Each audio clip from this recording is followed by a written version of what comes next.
마태복음 19장 23절부터 26절의 말씀, 오늘 주시는 하나님의 말씀을 우리가 한 목소리로 같이 봉독하겠습니다. 우리 같이 봉독하겠습니다. 예수께서 제자들에게 이르시되 내가 진실로 너희에게 이르노니 부자는 천국에 들어가기가 어려우니라. 다시 너희에게 말하노니 낙타가 바늘귀로 들어가는 것이 부자가 하나님 나라에 들어가는 것보다 쉬우니라 하시니, 제자들이 듣고 몹시 놀라 이르되 그렇다면 누가 구원을 얻을 수 있으리이까? 예수께서 그들을 보시며 이르시되 사람으로는 할 수 없으나 하나님으로서는 하실 수 있느니라. 아멘. 하나님의 말씀입니다. 오늘 주시는 이 말씀으로 말씀의 은혜 나눌 때에 우리 모든 믿음의 가족들에게 하나님의 은혜가 함께 하시기를 주님의 이름으로 축복합니다. 우리 하율이 들어가자. 뒤로 가세요. 꿈쩍도 안 하시네요. 네. 오늘 귀한 예배의 자리에 나오신 우리 모든 분들을 환영합니다. 우리 먼저 말씀 나누기 전에 옆에 있는 분들과 같이 인사 나누겠습니다. 잘 오셨습니다. 반갑습니다. 귀한 예배의 자리에 나오신 우리 모든 분들을 예수님의 이름으로 환영하고 또 축복합니다. 우리가 복음서를 보면 예수님께서 그 이동하시는 경로가 이렇게 쭉 있었습니다. 이제 뭐 지도를 보면 좀 더 쉬울 텐데 쉽게 간단하게 생각해 보면 예수님께서 저 윗동네, 제일 윗동네가 갈릴리 지역이거든요.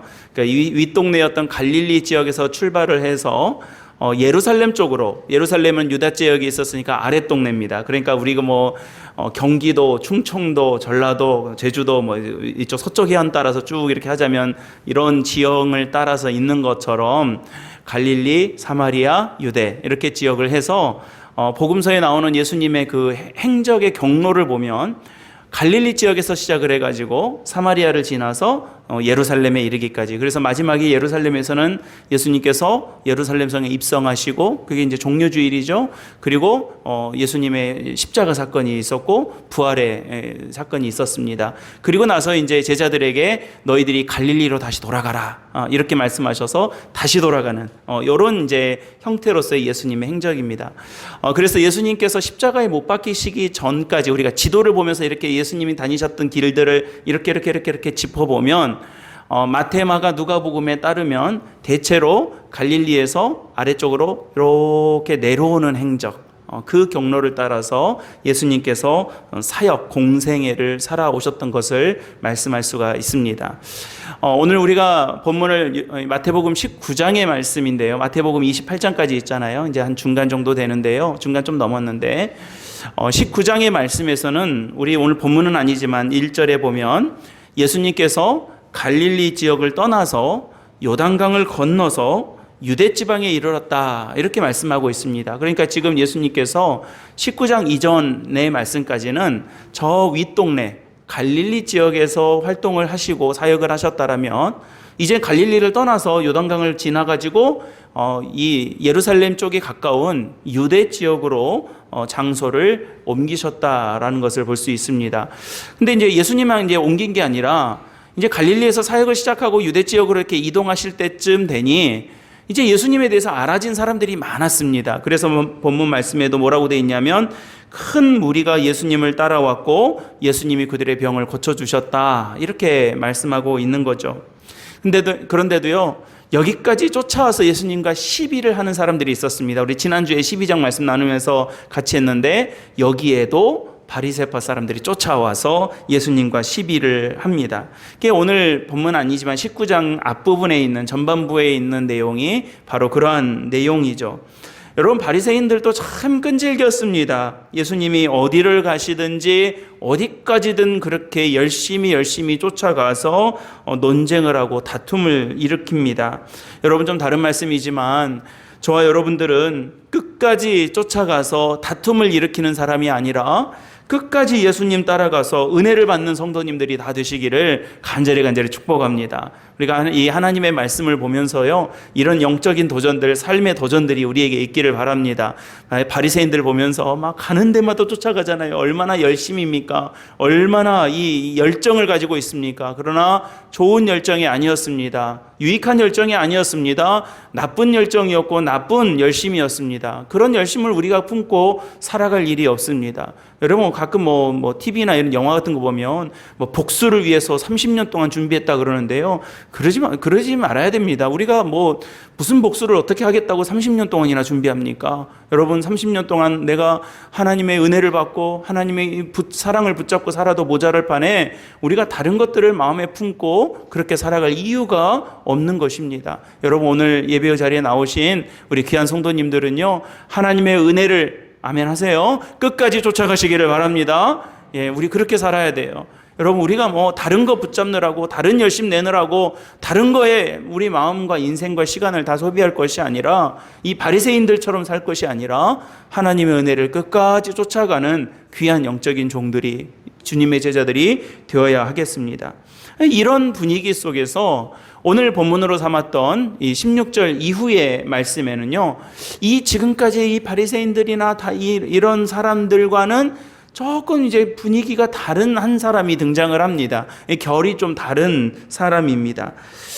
마태복음에는 그냥 어떤 사람이라고 번역이 되어 있는데요. 누가복음 18장에 보면 이 사람을 관원이라고 소개하고 있는 것을 보아서, 또 그가 그 이후에 보여준 여러 가지 모습을 보았을 때 그저 평범한 소시민은 아닌 것 같고 뭔가 지도층에 있는 그런 사람의 한 사람이었다라고 우리가 충분히 생각해 볼 수 있는 그런 사람이 등장을 하게 됩니다. 그러니까 이 사람이 예수님을 찾아와서 물었는데요. 질문을 하는데 이 사람의 관심은요, 좀 다른 데 있었습니다. 바로 영생에 관심이 있었던 것입니다. 어떻게 해야 구원을 받을 수 있을 것인가? 어떻게 해야 영원한 생명을 얻을 수 있을 것인가? 다시 말해서 영적인 것에 과음이 있었고 관심이 있었다는 겁니다. 그래서 예수님 찾아와서 19장 16절에 이렇게 묻습니다. 어떤 사람이 주께 와서 이르되 선생님이여 내가 무슨 선한 일을 하여야 영생을 얻으리이까? 내가 어떤 일을 하고 살아야 영원한 생명을 얻을 수 있습니까? 주님, 당신 말씀하시는 그 영생, 그 천국의 영생을 내가 어떻게 얻을 수 있겠습니까? 무슨 좋은 일을 더 해야 그럴 수 있겠습니까? 묻는 것입니다. 그러니까 여러분, 이 질문 속에는 나름대로 답도 가지고 있습니다. 무슨 선한 일을 해야 라고 묻는 것부터가 내가 좋은 일을 많이 해야, 선을 많이 쌓아야, 우리 불교식으로 이야기하면 덕을 많이 쌓아야 어떻게 축복을 받고 복을 받고 구원을 얻을 수 있겠다라고 하는 생각이 전제가 되어 있는 것이죠. 영생을 얻기 위해서 무슨 선한 일을 하기는 해야 되겠는데 과연 어떻게 얼마나 더 해야 내가 구원을 받을 수 있는지, 영생을 얻을 수 있겠냐라는 말이죠. 다시 말해서 자신의 노력으로 내가 얼마나 해서 영생을 얻을 수 있다는 전제하에서 지금 예수님께 물었고 예수님과의 대화가 시작되고 있었던 것입니다. 그런 이 사람에게 예수님의 대답은 이러합니다. 17절 말씀이죠. 내가 생명에 들어가려면, 영생을 얻으려면 계명들을 지켜라 라고 말씀하십니다. 이 계명이 무엇입니까? 바로 이어서 18절 19절에 말씀하시는 10계명, 모세를 통해 주어졌던 10계명의 말씀들입니다. 살인하지 말라, 간음하지 말라, 도둑질하지 말라, 거짓 증거하지 말라, 내 부모를 공경하라, 내 이웃을 내 몸과 같이 사랑하라 하신 바로 이 계명들을 지켜라 라고 말씀하신 것입니다. 예수님께서 너무 뻔한 대답하셨죠. 마치 선생님들에게 어떻게 해야 공부를 잘할 수 있습니까? 물으면 열심히 해야 돼 라고 대답하신 것과 같은 분위기입니다. 그런데도요, 여러분 지금 예수님을 찾아왔던 이 사람, 이 관원, 이 청년은 참 대단한 사람이었던 것 같습니다. 왜냐하면 지금 예수님께서 이렇게 말씀하시니까 20절 말씀에서 그가 대답하는데 뭐라고 대답하냐면 저 다 지켰습니다. 이렇게 대답하는 거예요. 20절에 나오죠. 다 지켰습니다. 여러분 놀랍지 않습니까? 저는 가끔 설교할 때 맨날 저만 놀랜다고 그러는데 저는 이렇게 말씀 묵상하니까 이런 부분이 나오면요, 혼자 놀래가지고 별표 치고 가위표 가로 치고 생미 치고 형광펜 치고 막 이러는데요, 설교 때는 별로 다들 안 놀라세요. 이건 놀란 장면이에요. 왜냐하면 율법을 지키고 살아간다고 하는 것이 쉬운 일이 아닙니다. 여러분 이걸 다 했다는 거예요. 살인하지 말라, 간음하지 말라, 도둑질하지 말라, 거짓 증거하지 말라, 내 부모를 공경해라, 내 이웃을 내 몸과 같이 사랑해라, 이런 계명을 지켜야 된다. 뻔하지만 안 되는 것들, 뻔하지만 어려운 것들이지만 이 청년은 당당하게 아마 어깨 좀 펴고 고개 좀 들고 이렇게 아주 예상했던 질문을 받았던 것처럼 대답을 바로 했던 것 같습니다. 저 다 했습니다. 이렇게 한 거죠. 저 이거 다 지켰습니다. 놀라운 장면이죠. 여러분 정말 훌륭하지 않습니까? 젊은이가 정말 훌륭한 청년들 아닙니까? 우리 보면 청년들이요. 우리 교회 이렇게 젊은 집사님들이나 우리 청년들이 이렇게 있으면 예배 자리에 앉아 있고 그러면 얼마나 이쁜지 몰라요. 얼마나 이쁜지 몰라요. 제가 지난주에 제가 태어나서부터 중학교 때까지 다녔던 제 모교회가 있어요. 그 교회 청년들이 우리 교회에서 이틀 동안 장소를 좀 빌려달라고 해가지고 그래서 이제 청년부 수련회를 이제 우리 교회에서 그냥 하라고 그렇게 장소를 좀 내줬어요. 그래서 제가 아기 때 다녔던, 그러니까 초등학교, 중학교 때까지 다녔던 교회니까 뭐 별 많은 기억은 없지만 그런 그 출신이라는 사실은 있지 않습니까? 근데 이렇게 왔는데 청년들 15명, 두세 명 왔더라고요. 저녁 집회 때 저녁에 저보고 설교 한번 해달라고 해서 저녁에 설교를 하는데 낮에 막 어디 돌아다니고 뭐 사계리 해변 가서 수영하고 와가지고 저녁에 얼마나 피곤해요. 그런데 제가 설교하는데 그래도 열심히 들어보겠다고 이렇게 앉아서 듣는데 제가 얼마나 이쁘고 귀여웠는지 몰라요. 청년들이 그러니까 얼마나 기특해요. 보니까 좀 다른 이야기지만 거기 부장 집사님이 따라오셨는데 저 주일학교 1년 선배더라고요. 주일학교 다닐 때 1년 선배들이래. 여러분 우리 아까 장로님도 기도해 주셨지만 우리 교회에서 우리 하율이 유빈이 지금 예배 드리고 있고 밑에 1층에 아이들이 있고 1시에 주일학교 예배 드리는데요. 아이들이 잘 배우고 자라가지고 우리 교회 여러분 아멘 해주세요. 부장 집사도 되고요. 성가대도 되고요. 뭐 장로님도 되고요. 권사님도 되실 줄로 믿습니다. 이 아이들이 금방 자라서 그렇게 할 거예요. 이쁘게 봐주세요. 여러분 우리에게 그런 은혜가 있지 않습니까? 근데 여러분 지금 이 청년이 그런 청년 같아요. 내가 계명 잘 지키고 살았습니다. 제가 좋은 일들 많이 하면서 살고 있습니다. 이렇게 하고 있는 것 아니겠습니까? 여러분 이어지는 내용으로 보아서 지금 이 사람은 젊은 나이에 재물도 꽤 모은 것 같습니다. 어느 정도 세상의 지위도 있는 것 같고 게다가 그냥 그저 세상의 쾌락과 유익만을 탐하고 사는 것이 아니라 영생에 대한 관심을 가지고 살 만큼 나름 진지하게 자신의 인생을 생각하는 꽤 괜찮은 사람, 꽤 제법 괜찮은 젊은이였던 것입니다. 그런 사람이 모세의 율법, 하나님의 말씀인 율법도 다 지키고 살아가고 있답니다. 그렇게 살고 있으니 참 대단한 사람입니다. 그런데도요, 예수님께서 이 청년에게 한 가지 더 요구하셨습니다. 이것만으로는 온전치 않다는 거예요. 지금 이거 한 것만 해도 어딥니까? 이거 하고 있는 것만 해도 어딥니까? 그런데도 불구하고 아니야, 온전치 않다. 한 가지 더 해야 된다라고 하신 말씀이 이제 21절의 말씀이죠. 여러분 오늘 같이 읽지는 않으셨지만 본문 말씀 조금 위로 올라가셔서 21절의 말씀 같이 한번 읽어보셨으면 좋겠습니다. 21절 시작. 예수께서 이르시되 내 소유를 팔아 가난한 자들에게 주라. 그리하면 하늘에서 보화가 내게 있으리라. 그리고 와서 나를 따르라. 여러분 지금 예수님이 말씀하시기 전까지 이 청년의 모습은 세상적으로나 율법적으로나 어떤 면으로 봐도 정말 괜찮은 사람이었어요. 아마 딸 있는 부모님들은 야, 저런 사람 사위 삼으면 좋겠다 이렇게 생각하셨을 거고, 아들 있는 부모는 야, 어떻게 저렇게 아들이 저렇게 잘 컸냐 이렇게 말할 수 있는 그런 사람이에요. 근데 여러분 예수님께서 뭐라고 하시냐면 온전치 않다 그래요. 온전치 않다. 그런데 온전하려면 어떻게 해야 되느냐? 한 가지 더 해야 되는데 너의 재물을, 너의 소유를, 재산을 다 팔아가지고 가난한 사람들에게 다 줘라. 그리고 와서 나를 따라와라. 이렇게 말합니다. 이렇게 말씀하셔요. 여러분 어찌 보면 예수님 찾아왔을 때 의기양양한 모습으로 아직도 내가 부족한 게 뭐가 있겠냐라는 마음으로 예수님을 찾아왔던 이 청년은 오늘 말씀해 보면 근심하는 얼굴로 되돌아갔다 이렇게 말씀하고 있는 것입니다. 이 청년이 나중에 집에 가가지고 어떻게 하고 예수님을 다시 찾아왔을지 아니면 그렇게 끝나버렸을지는 모르겠습니다. 성경에 기록되어 있지 않으니까요. 그냥 좋은 마음으로 상상을 해보자면 가서 예수님 말씀대로 하고 다시 예수님 찾아왔었으면 참 좋겠습니다. 그러나 모르겠습니다. 그것까지는 성경이 우리에게 말씀해주고자 하는 부분이 아닌 거죠. 근데 여러분, 오늘 말씀해 보면 다른 것은 몰라도 이 청년은 이것만은 참 어렵다라고 예수님 앞에서 결단하기 쉽지 않았었던 것 같습니다. 뭔 이런 비현실적인, 너무 말도 안 되는, 얼토당토하지도 않는 이런 요청을 하나라고 하는 말에 화가 나서 돌아갔는지도 모르겠습니다.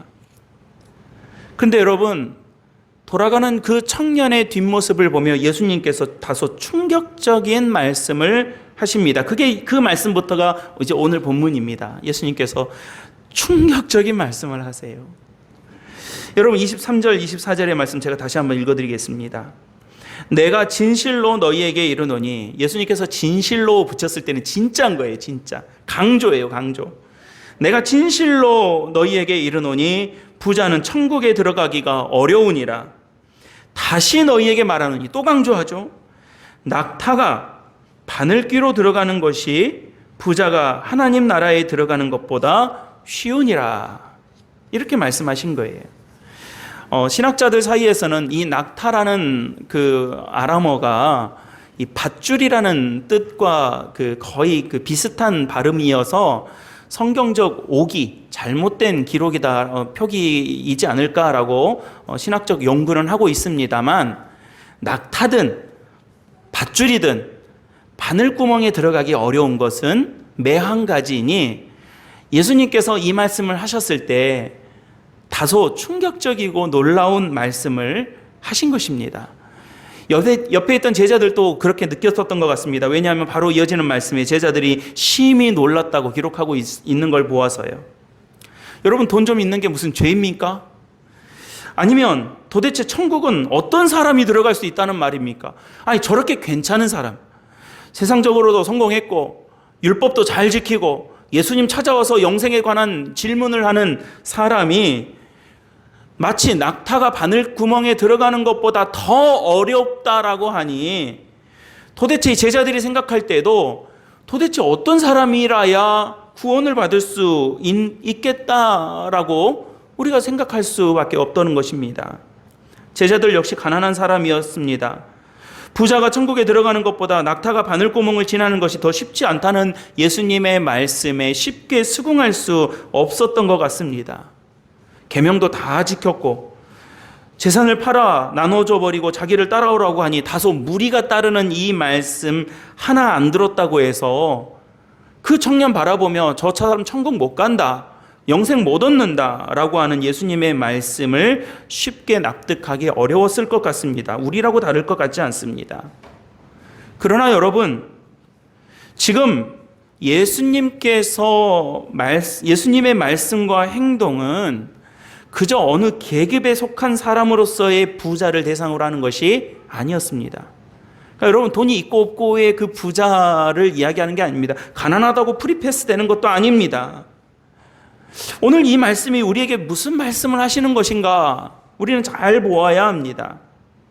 여러분, 지금 이 청년이 예수님을 찾아올 때에 어떻게 해야 영생을 얻을 수 있겠습니까? 라고 찾아왔습니다. 그런데 그 영생을 얻게 하는 데에 적어도 이 청년에게 장애물이 되는 것이 무엇이었냐라는 것입니다. 그것은 분명 그의 재물이 장애물이었습니다. 돈이 문제가 아니라 돈이 장애물이 되는 것이 문제였습니다. 돈 자체가 문제였던 것이 아니라 재물이 예수 그리스도를 따르는 데에 걸림돌이 되는 것이 문제였던 것입니다. 여러분, 하나님과 나 사이에 시야를 가리는 게 있습니다. 그것이 무엇인지, 그것이 무엇이 예수님을 따르지 못하게 만드는 건지, 그게 바로 우리에게 장애물이 되는 것이겠죠. 그리고 오늘 본문 말씀에 이 청년에게는 바로 재물이 바로 그 장애물이었습니다.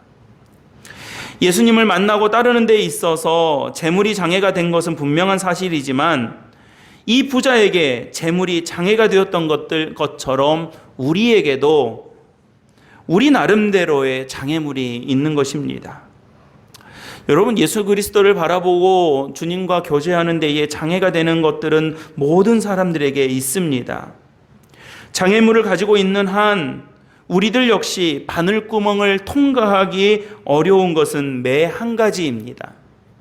낙타가 바늘구멍을 통과할 수 없듯이, 아니 좀 작은 강아지나 고양이라고 할지라도 너는 낙타나 돼가지고 그렇게 등치가 커가지고 바늘구멍도 못 들어가냐? 라고 손가락질할 수 있을지 모르겠으나, 그것보다 좀 작다고 해서, 강아지쯤 된다고 해서, 고양이쯤 된다고 해서 바늘구멍 숭숭숭 다닐 수 있는 것이 아니라 낙타나 강아지나 낙타나 고양이나 바늘구멍 못 통과하기는 똑같더라는 것입니다. 그러니 우리도 그 청년 탓할 처지가 아닌 것이겠지요. 여기 계신 우리 모두가 이 말씀을 바라보는 제자들이, 그리고 그 청년이 하나님 나라의 영생을, 구원을 얻을 수 없는 사람이다라고 하는 사실을 예수님께서 분명하게 말씀해주고 있는 장면입니다. 그렇다면 여러분 잘 들어보세요. 예수님께서 이 사실 알려주려고 지금 이렇게 하신 것이 아닙니다. 너희들 구원받지 못해. 너는 부자라서 구원받지 못해. 너는 욕심이 많아서 구원받지 못해. 너는 죄를 지어서 구원받지 못해. 이 사실 알려주려고, 너는 낙타와 같은 사람이라도 바늘구멍 통과하는 것이, 낙타가 바늘구멍 지나가는 것이 네가 구원받는 것이 보다 더 쉬울 거야 라고 하는, 요거 알려주고 싶어서, 그거 확인시켜주고 싶어서 예수님께서 이 말씀하신 게 아니더라는 거예요. 여러분, 오늘 이 본문의 핵심은 무엇입니까? 오늘 이 본문을 통해서 예수님께서 우리에게 뚜렷하게 말씀하시고자 한 것이 무엇이었습니까? 그것은 오늘 본문의 마지막 절인 26절에 나와 있습니다. 우리 26절 말씀 한번 같이 읽어보셨으면 좋겠습니다. 26절 시작. 예수께서 그들을 보시며 이르시되 하나님으로서는 다 하실 수 있느니라. 아멘. 여러분 저 한번 따라해 보시죠. 하나님으로서는 하십니다. 그러니까 여러분 지금까지 이 본문, 이 말씀이 나오기 전까지 그 앞에서 청년들과 제자들을 통해서 우리가 볼 수 있는 모습은 어떤 모습입니까? 무엇을 통해서 구원받으려고 하는 모습이었어요? 마치 율법의 어떤 시대처럼 내가 뭘 해서 구원을 받으려고 하는 모습이었다는 거예요. 여러분, 그렇지 못한 사람들은 당연하거니와 율법도 지켜요, 열심히 살았어요, 최선을 다했어요. 그러니 우리가 볼 때, 인간적으로 볼 때 훌륭해, 이 정도면 충분해 라고 말할 수 있는 그런 모습조차도 인간의 노력이라면, 인간의 모습이라면 안 된다 라고 하는 사실을 말씀해 주고 있는 것입니다. 그래서 제자들도 놀라고 주변에 있는 사람들도 놀랬는데, 예수님께서 무슨 말씀하시려고 그랬냐면, 사람으로서는 안 되는 일인데 이 영생의 구원, 여러분 재물을 파는 일이 내 힘으로 될 수 있는 일이 아니지 않습니까? 사람으로서는 할 수 없으되 하나님으로서는 할 수 있다. 아멘이십니까? 하나님으로서는 할 수 있다. 하나님이 하신다. 이 사실을 말씀해 주고 있다는 것입니다. 여러분, 우리는 역사를 통해서 배우는 것이 참 많습니다. 사실 역사를 통해서 배울 수밖에 없는 것들이 훨씬 더 많습니다. 그냥 우리나라의 역사만 보더라도, 우리나라의 이 근현대사만 보더라도 얼마나 많은 굴곡을 겪어왔습니까? 그러나 그런 굴곡들을 딛고 일어섰을 때에는 그때마다 중요한 기점들이 있었습니다. 중요한 동기들이 있었다는 것입니다. 그런 역사적인 이 역사들을 되돌아보면 공통점들이 있더라고요. 그것은 그냥 된 것은 없더라는 것이죠. 그냥 가만히 시간이 지났는데, 우리 세월이 약이다 그런 말 종종 쓰지 않습니까? 그냥 세월이 지나면 해결된다, 세월이 지나니까 그냥 자동으로 됐다 그러지만 아니에요. 그냥 된 게 없어요. 세월이 지났다고 그냥 자동으로 되는 것은 아무것도 없습니다. 뭔가 했던 거예요. 역사를 통해서 배우게 되는 거죠. 여러분, 외세의 침략을 받았을 때, 일제 강점기 때 그냥 1945년이 되니까 자동으로 해방된 게 아니었습니다. 수많은 사람들이 피를 흘리고 있었어요. 밑바닥에 피를 흘리고 있었던 거예요. 한국전쟁으로 나라가 위기에 처했을 때 그냥 3년이 지나니까 자동으로 휴전이 됐던 게 아닙니다. 수많은 피를 흘리고 있었던 것입니다. 여러분, 우리나라가 민주화되는 과정이 그냥 세월이 지나니까 자동으로 민주적인 생각들을 다 하게 되고 민주의식들이 성장하고 민주주의가 그냥 된 게 아닙니다. 수많은 사람들이 고문을 당하고 수많은 사람들이 죽임을 당하고 피를 많이 흘려서 나온 결과입니다. 우리가 투표하러 가서 표 하나 던지는 것이 아무것도 아닌 것 같지만 벌써 많은 사람들이 죽임을 당하고 많은 사람들이 피를 흘려서 얻어낸 결과예요. 그러니까 여러분, 우리가 이런 역사들을 계속해서 살아왔습니다. 대가를 치렀다는 거예요. 대가를. 교회도 여러분 그냥 우리가 그냥 세워진 게 아닙니다. 수많은 믿음의 선조들이 수많은 대가를 치르고 여기까지 온 거예요. 한국교회 어쩌고 저쩌고 하지만 그냥 세워진 게 아니에요. 수많은 믿음의 선조들이 얼마나 많은 피를 흘리고 얼마나 많은 순교를 하고 얼마나 많은 노력과 피땀을 흘려서 여기까지 왔는지 몰라요. 우리가 잘 지켜야 되는 일들이에요. 예. 그 많은 하나님의 은혜와 영광뿐만이 아니라 믿음의 선조들이 지켜왔던 그 믿음의 전통과 믿음의 좋은 유산들을 우리는 잘 지킬 수 있도록 애써야 되는 것입니다. 대가를 치렀던 것이기 때문에 그렇습니다. 여러분, 그동안 하나님께서 이루어오셨던 많은 일들이 결코 만만치가 않습니다.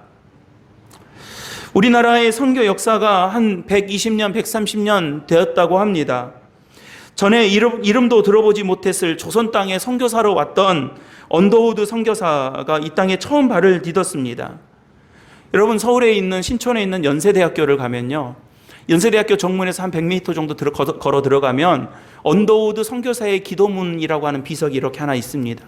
거기에 보면 언더우드 선교사가 이 조선 땅에 와가지고 선교를 하면서 그가 마음에 품었던 그 기도가 있어요. 기도했던 기도문이 있어요. 그 기도문에 뭐라고 되어 있냐면, 하나님, 아무것도 보이지 않습니다. 이렇게 시작을 해요. 이 기도가. 이 조선 땅에 와가지고 그리스도의 복음을 전하겠다고 26살짜리 청년이 미국에서 건너와가지고 이 땅에 왔는데 얼마나 열정이 펄펄펄펄 넘치는 사람이어야 미국에서 조선으로 옵니까? 지금도 미국 가기가 힘든데, 지금도 비행기 타야 12시간, 10시간 걸리는데 배를 타고 미국에서 태평양 건너서 이 땅에 건너왔으니 얼마나 열정이 펄펄펄 넘치는 사람입니까? 보통 열정 가지고 될 사람이겠습니까? 성령의 이끌림을 받아서, 성령의 충만을 받아서 이 땅에 와서 내가 그리스도의 복음을 전하고 바울처럼 살아야 되겠다라고 얼마나 헌신하고 죽음을 각오하고 이 땅에 왔었겠어요.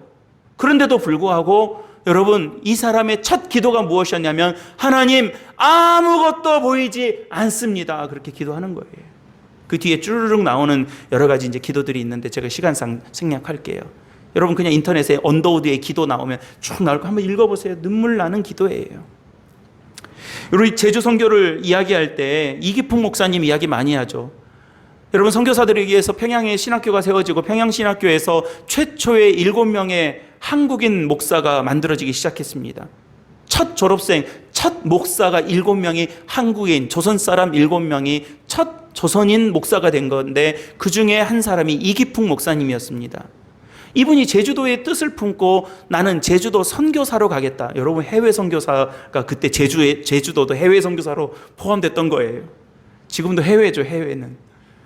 제주도에 선교사로 가겠다라고 마음을 먹고 목포로 왔다가 배를 타고 제주에 들어와서 선교를 시작했는데, 여러분, 그래서 우리는 제주 선교 역사에 이기풍 목사님을 빼고는 이야기할 수가 없는, 그래서 제주 이기풍 목사님이 세운 첫 교회가 성내교회고, 두 번째 세운 교회가 모슬포교회고, 그 모슬포교회에서 분립 개척된 교회가 우리 교회입니다. 그러니까 여러분, 우리 이 뿌리를 보면 이기풍 목사님을 빼고는 이야기할 수가 없어요. 근데 여러분, 재밌는 사실이 있습니다. 당시 이기풍 목사님을 파송했던 이 총회장이 사무엘 마펫이라고 하는, 우리식으로 마포 삼열이라고 이제 한국식 이름으로 했던 이 목사님이셨는데, 이 사무엘 마펫 목사님이 이기풍 목사님을 제주도로 파송한 목사님인 거예요. 그러니까 여러분, 우리도 조영기 목사님 이렇게 위해서 후원하고 기도하고, 박준수 선교사님 위해서 기도하고 이렇게 하지 않습니까? 그런 것처럼 이 사무엘 마펫 목사님이 평양 노회에서 제주도로 이기풍 목사님을 파송했어요. 그러니까 여러분, 이 우리나라의 조선에서 7명의 첫 목사님이 나와가지고 그 중에 한 분이 난 제주도 가서 선교하겠다 하고 얼마나 펄펄 끓는 열정으로 제주도로 왔겠어요. 그런데 여러분, 이 이기풍 목사님이, 이렇게 믿음 좋은 이기풍 목사님이, 이렇게 열정 있는 이기풍 목사님이 제주 와가지고 사무엘 마페 목사님께 선교 보고차 쓴 편지가 있어요. 그 편지에 뭐라고 되어 있냐면, 여러분 뭐라고 되어 있겠어요? 목사님, 저 잘하고 있습니다. 열심히 하고 있습니다. 선교의 열매가 맺혀지려고 합니다. 기도해 주십시오. 이렇게 보냈을 것 같잖아요. 뭐라고 보냈냐면요, 도저히 못하겠습니다. 도저히 못하겠습니다. 돌아가겠습니다. 이렇게 보내요. 자기를 파송하신 조선의 첫 한국인 조선인 목사님 중에 한 분이었던, 얼마나 믿음이 충만했던, 열정이 충만했고 은혜가 충만했던 목사님이 제주도에 와가지고 선교를 하는데, 제주도 사람들 만나가지고 이제 복음을 전하고 이 은혜를 전하려고 하는데, 여러분 그 제주 성내교회 가보신 분들은 아시겠지만 성내교회 입구에 보면 옆에 나무가 한 그루 있어요. 거기서 이제 전에 내려오기는 그 나무 주변에서 이제 사람들이 이렇게 오라고 해가지고 예수님 믿으시오.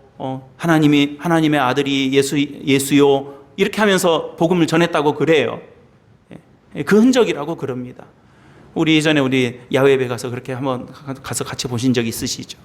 근데 그런 목사님이 자신을 파송해 준 목사님에게 편지를 썼는데, 도저히 못하겠습니다. 돌아가겠습니다. 이렇게 편지를 썼다는 거예요. 그러니까 여러분, 이 사무엘 마페 목사님이 살살살 달랬대요. 좀 더 있어봐라. 이렇게 하나님께서 함께 하신다. 우리가 기도하겠다. 이렇게 했다는 거예요. 여러분, 그러니 교회에서 이런저런 사역 맡겨질 때 못하겠습니다. 자신 없습니다. 라고 말하는 것은 지극히 정상적인 모습 같습니다. 모세를 보십시오. 애굽으로 가라는 말씀에 저는 말 못합니다. 나중에 하나님 화가 나가지고 막 큰 소리 치게 만들지 않아요. 기도원을 보세요. 어떻게 좀 모면해 보려고, 하나님의 사명 모면해 보려고 양털을 뭉치가지고 마당에다 던져놓고, 이거 밤새 이것만 적게 해주세요. 막 밤새 땅만 적게 해주세요. 뭐 좀 보여주세요. 라고 질질 빼고 이리저리 빈둥빈둥 이렇게 빠져나갈 구멍을 찾고 있지 않습니까? 예레미야를 보세요. 내가 너를 선지자로 세우겠다라고 하니까 나는 슬프도소이다. 내가 어린아이와 같습니다. 이렇게 말하고 핑계대고 있는 거예요. 베드로와 요한, 도마와 같은 제자들은 주님께서 부활하시고 승천하시기 직전까지도 소위 어리버리한 모습으로 상황 파악 못하고 도마는 의심해서 만져봐야 비로소 예수님을 파악했던 그런 부족한 제자들의 모습을 보여주었던 것입니다. 아니, 다 빼고 예수님만 보더라도 예수님께서 십자가에 못 박히시기 전에 겟세마네 동산에서 뭐라고 기도하셨습니까? 아버지여, 이 잔을 내게서 옮겨주십시오. 할 수만 있다면 이 잔을 벗어나게 해주십시오. 라고 예수님도 그렇게 기도했던 것입니다. 여러분, 이러니 우리는 할 말 없습니다. 저나 여러분이나 말할 것도 없습니다. 우리에게는 그럴 만한 힘이 없습니다. 주님의 귀한 사역을 자신 있게 감당해낼 그런 능력과 힘이 우리에게는 없는 게 당연하다는 거예요.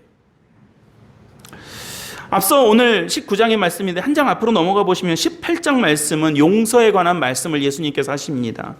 베드로가 7번 용서하면 되겠냐고 물었습니다. 7번은 율법에서 제시한 숫자입니다. 누구를 용서할 때 7번까지는 좀 용서해줘라, 이렇게 말씀하셨던 거예요. 근데 사실 7번도 불가능한 일 아닙니까? 누가 나한테 잘못하고 누가 나한테 실수를 여러분 7번이나 반복하고 어떤 잘못을 7번이나 행했다고 했을 때 나를 7번까지 화나게 하는 사람을 7번 용서해 준다는 것은 우리 사실 그것도 쉽지 않은 일 아닙니까? 그런데도 불구하고 예수님 뭐라고 말씀하시냐면 70번씩 7번 용서하라는 거예요. 그러니까 77에 49니까 490번 용서하면 됩니까? 아니요, 우리 490번 용서 못해요.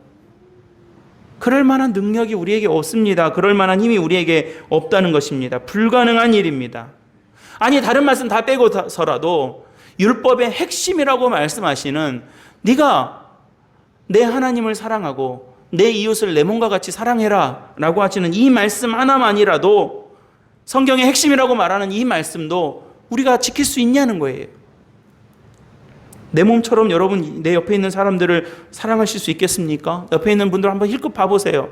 저 사람을 좋아할 수는 있고 뭐 배려할 수도 있고, 아니 좀 더 더해서 조금 사랑할 수는 있겠지만 내 몸처럼 사랑할 수 있겠냐는 거예요.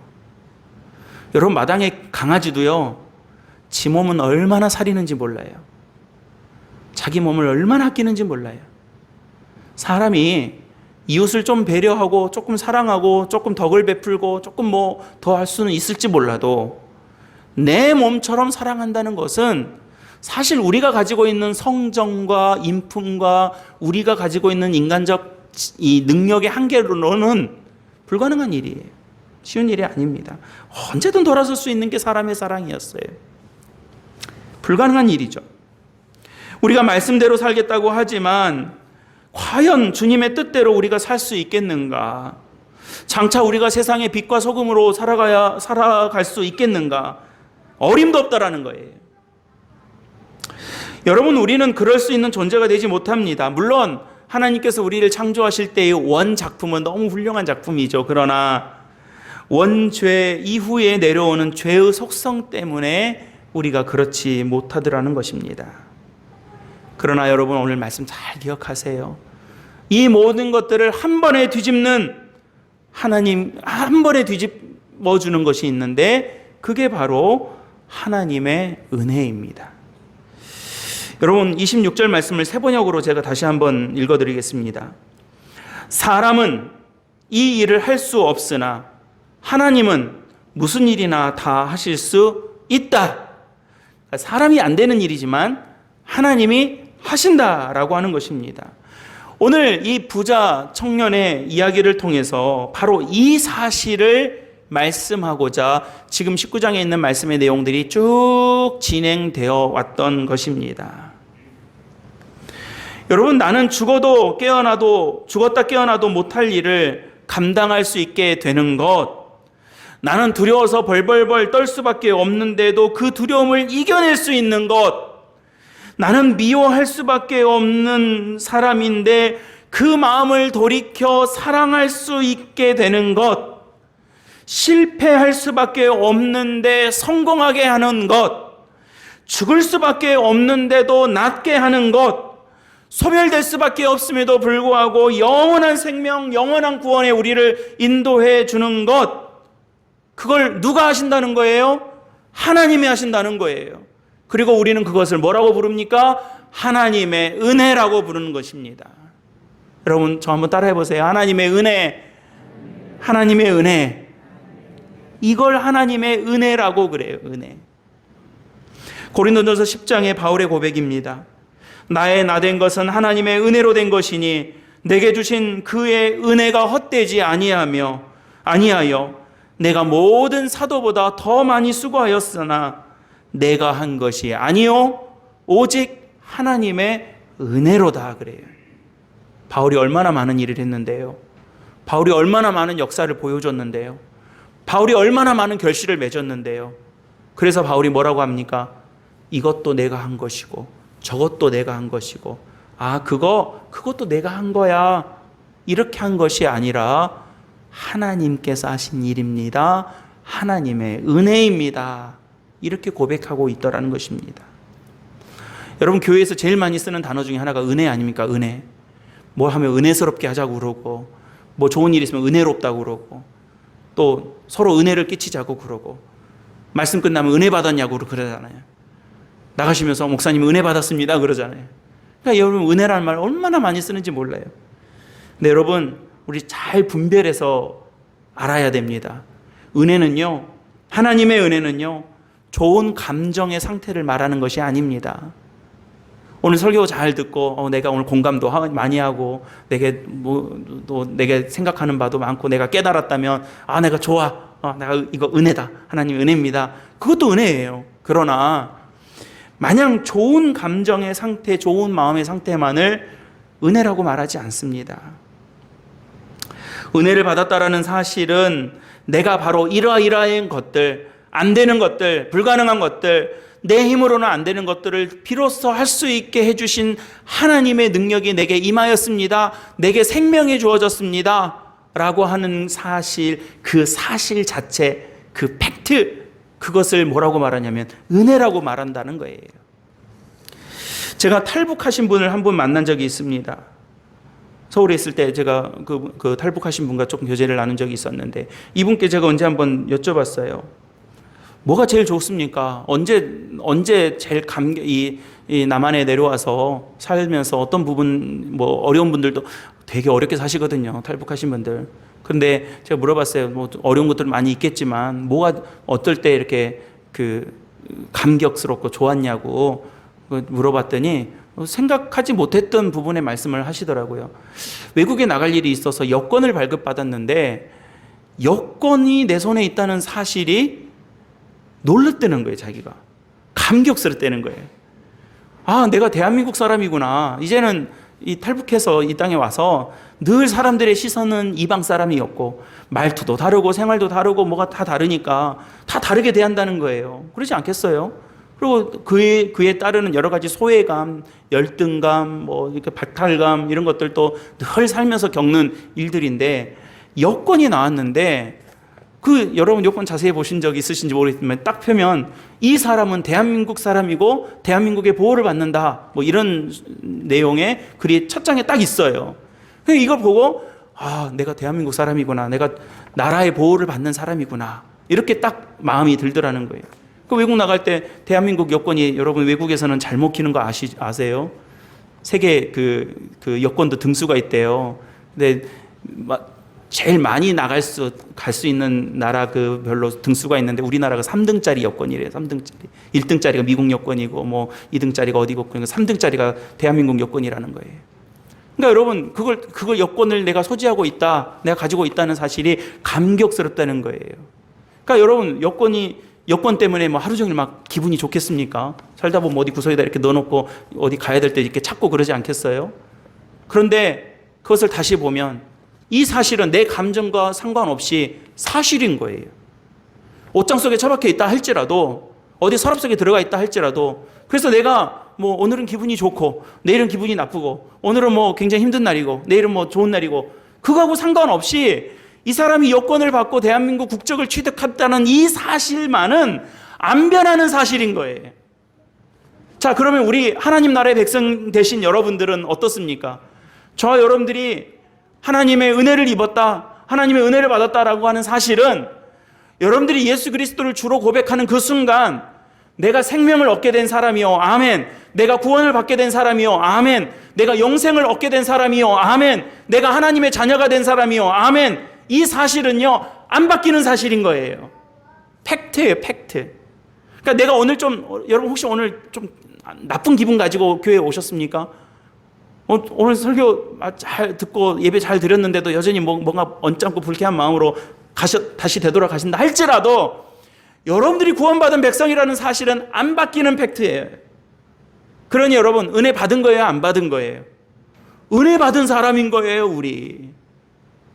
하나님께서 주신 사실, 그 사실이 어디에 기록되어 있다고요? 이 하나님의 말씀에 기록되어 있는 거예요. 그러니까 여러분 성경 필사 다 하세요. 한 구절이라도 쓰세요. 이름이라도 쓰세요. 하나님께서 주신 은혜예요.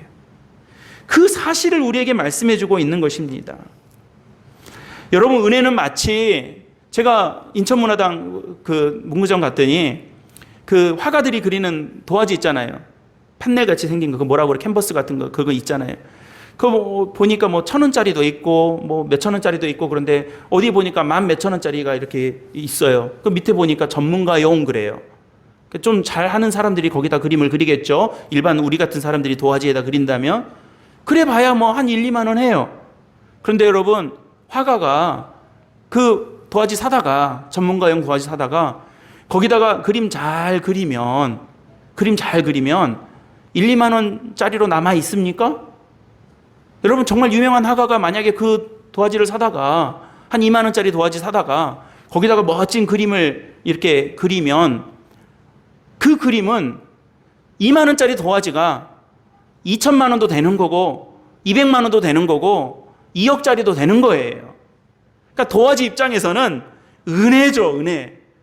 도화지가 뭘 해가지고 한 게 아니라 일방적으로 나에게 그림을 그려주니 내 가치가 10배, 100배, 1000배가 되어버린 거예요. 이걸 은혜라고 그러는 거예요. 여러분 우리가 할 수 있는 것이 어디까지이겠습니까? 우리가 노력할 수 있는 것이 어디까지이겠어요? 여러분 오늘 본문 말씀이 나오는 부자 청년은 대단한 사람이에요. 사실 사람들끼리에서 이렇게 비교해서 보았을 때 정말 대단한 사람이에요. 훌륭한 사람이에요. 그러나 그것이 잘못됐다, 나쁘다, 뭐 재산을 가지고 있는 것이 뭐 안 될 일이다, 무소유로 살아야 된다, 이걸 이야기하는 것이 아니라 오늘 주님께서 무엇을 말씀하고 계시냐면 사람으로는 할 수 없으되 하나님은 다 하신다. 하나님께서 하셔야 하는 것이다. 하나님께서 해주신 것이니 된다. 이 사실을 우리에게 말씀해 주고 있더라는 것입니다. 그러니 여러분, 우리는 은혜 받은 사람입니다. 이제는 실도 못 끼우는 우리들임에도 불구하고 낙타가 바늘구멍을 지나가는 역사가 우리의 삶을 통해서 나타나게 될 줄로 저는 믿습니다. 그리고 주님 앞에 나온 저와 여러분들이 바로 그러한 은혜 가운데 살아가게 되시기를 주님의 이름으로 간절히 축원합니다. 오늘 설교 제목이 은혜로만 되는 일입니다 그랬습니다. 제가 제 설교 원고에는 만자에 동그라미가 쳐져 있습니다. 은혜로만 되는 일들이 있습니다. 하나님을 알고 그 구원의 믿음 가운데 살아가는 것, 은혜로만 되는 일입니다. 그런 여러분, 제가 여쭤보겠습니다. 사랑하는 우리 사귑교회 성도 여러분, 은혜 받으셨습니까? 아멘. 은혜 받으셨습니까? 아멘. 은혜 받으셨습니까? 아멘. 아멘. 사랑하는 우리 성도 여러분, 우리 그렇게 살아가고 그렇게 소망 갖고 그런 은혜 속에 살고 계시다는 이 사실을 알고 그 은혜 가운데 살아가는 백성답게 승리하시기를 주님의 이름으로 간절히 축원합니다. 기도하겠습니다. 은혜로우신 아버지 하나님, 감사합니다. 주님의 거룩한 백성들을 이곳에 부르시어 하나님 앞에 예배하게 하시고 은혜 가운데 살아갈 수 있도록 말씀과 예배의 은총을 허락하여 주신 것을 감사드립니다. 하나님, 은혜로만 되는 주의 구원의 사실을 우리는 분명히 알고 또 그 믿음 안에서 살아갈 수 있도록 도와주시옵소서. 우리 구주 예수 그리스도의 이름으로 간절히 축복하고 기도드립니다. 아멘.